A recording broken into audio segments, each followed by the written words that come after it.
Hi, I'm Melissa Barnett, a holistic professional certified life coach specializing in mindful leadership, wellness, and public speaking.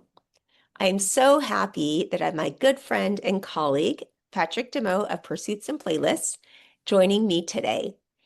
Pat is a certified life and fitness coach who mentors people to build discipline, purpose, and sustainable routines. Through his Pursuits and Playlist brand, he guides clients to set bold goals, stay accountable, and achieve lasting growth. Welcome, Pat. Welcome. Thank you, Melissa. Thank you, everyone who's listening. Really appreciate this opportunity to discuss and chat with you. Thank you. Awesome. So let's get started. Let's first talk about building discipline and purpose. You emphasize helping people build discipline and purpose. What do you believe are the first essential steps for someone who feels stuck or unmotivated to begin creating meaningful change in their life? Yeah, so thank you for asking that question. And I think it is very important, regardless of what somebody's going for goal-wise. And when we think about the steps, right, there's the action, getting in there, working on the goal. But before that even happens, I believe that somebody has to first acknowledge and really be at a point where they can make the difference or the change. So I used to use this saying, it's your why has to be greater than your current situation. And it has to be great enough for, essentially to keep you going, but also more importantly, the acknowledgement and the why need to exist and for you to acknowledge where you want to be in order to or keep moving forward. So, yeah. Well, that's great. Now, Pat, do you have your why? Yes, thank you for asking that question. So the why. Um, Pursuits and Playlists, people always ask me how I came up with the name, and I'm sure we'll talk about it a little later, but my why is I'm really passionate about helping people, regardless of where they are in life. And as if they have a why and they have the acknowledgement piece, we can come up with a plan towards helping people. I actually got into this originally just focusing on fitness. But then I realized, I could help somebody for an hour, but in 23 hours out of the day or the remainder of it, they were left without resources or support, and they needed support outside of just the fitness realm. So that's essentially how Pursuits and Playlists kind of came about. But more importantly, my why is to help people. I love seeing people win. I love seeing them work towards something, even though it may not always happen in terms of the end goal. The progress and the road to getting there is the real win. And I love walking and keeping people accountable in the way that they need, and then also showing up for them and walking through the fire with them as they work towards a goal. So, Ooh, I love that. Walking through the fire with them. yep. Oh, I love your why. Thank you. Thank you. I So appreciate that. let's talk about routines. Many people struggle to stick with routines long term. What strategies do you have for your clients to help build habits that truly last, especially when life gets busy? Yes, there's a few skills that I learned from, I've had I've had a blessed life and I've learned a lot, whether it's through sports, through the military, through education, specifically with physical training, but more recently in working with you as a coach with life coaching. In terms of just helping people, it really depends on where they're at, but from a general standpoint, what I like to focus is on making sure we have a simple plan, making sure that plan is written down to some degree and making sure we have some form of accountability. So, accountability is one of the biggest things that I preach. As an example, if I wanted to go online and, let's say I wanted to lose weight or I wanted to get strong, I could go online and find millions of, resources to be able to do that.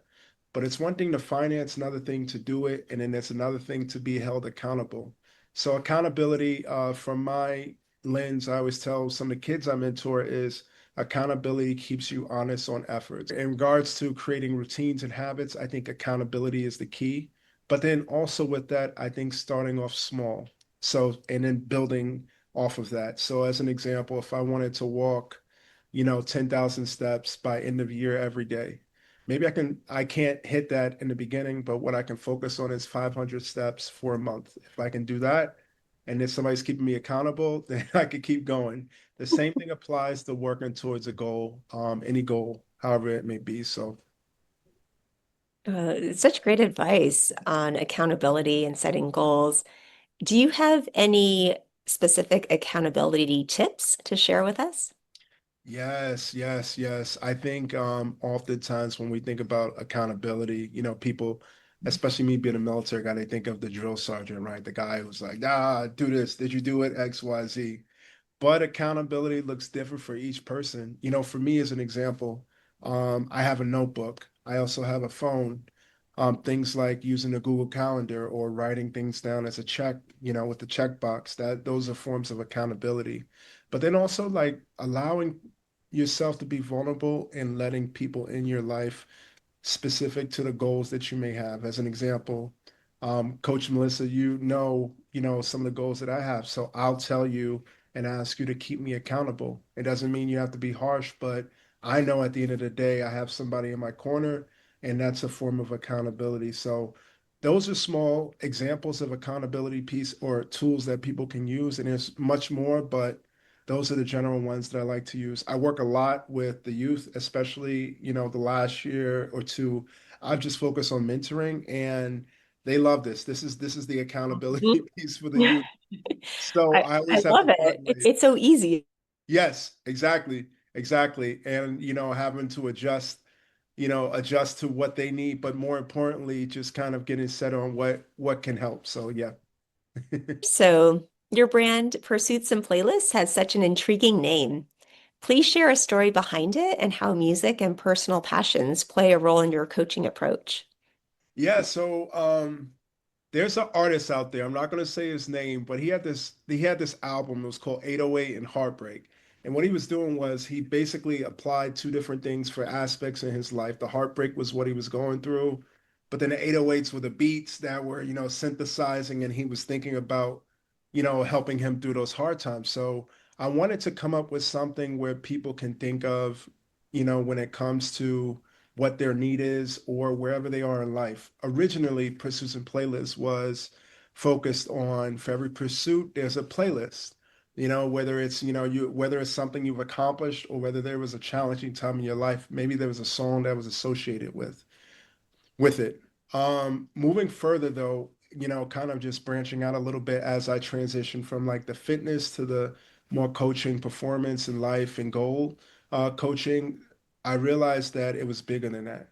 Pursuits means or translates to any goal that you may have, whether it be small, big, whether it's personal development, habit, routine. And then the playlist represents the resource or tool that helps you get there.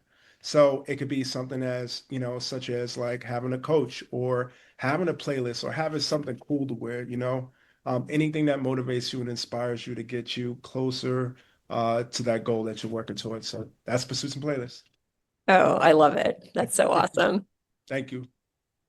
We kind of already approached the next one. So,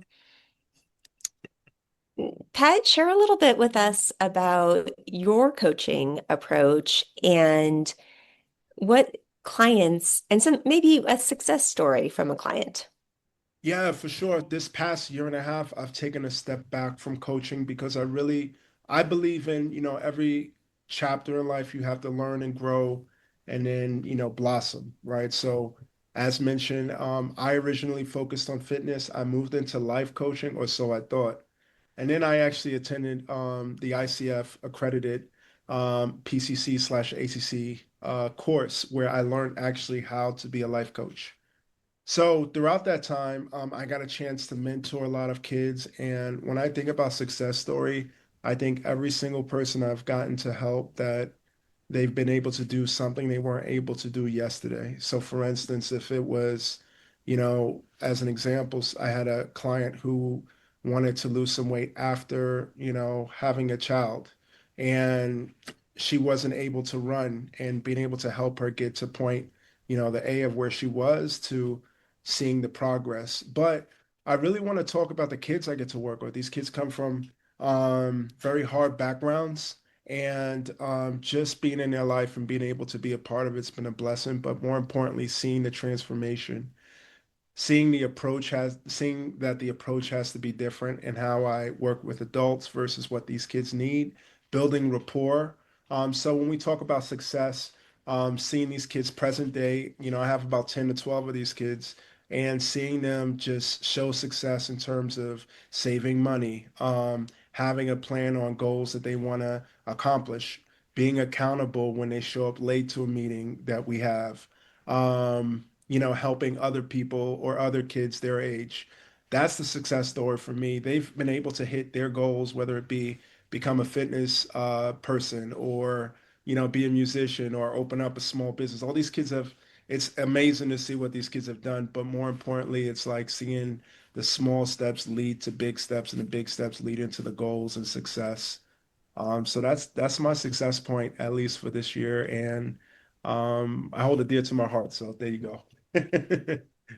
Oh, good. This is just so beautiful. And I love how you take small steps, which are obtainable and they feel digestible. Yeah. Like like Yeah. doing small steps towards the large goal. I bet your clients just love you. Yeah, and sometimes, what's so funny, Melissa? Sometimes, people, I think by nature we want something now, right? We live in an age now where, especially with social media, you want it now because you see everybody else has it now. And, very often you'll have clients who want to do everything in the next 30 days, 10 days. But really, the success is when I try to tell people is my goal is to work myself out of a job, specifically with you.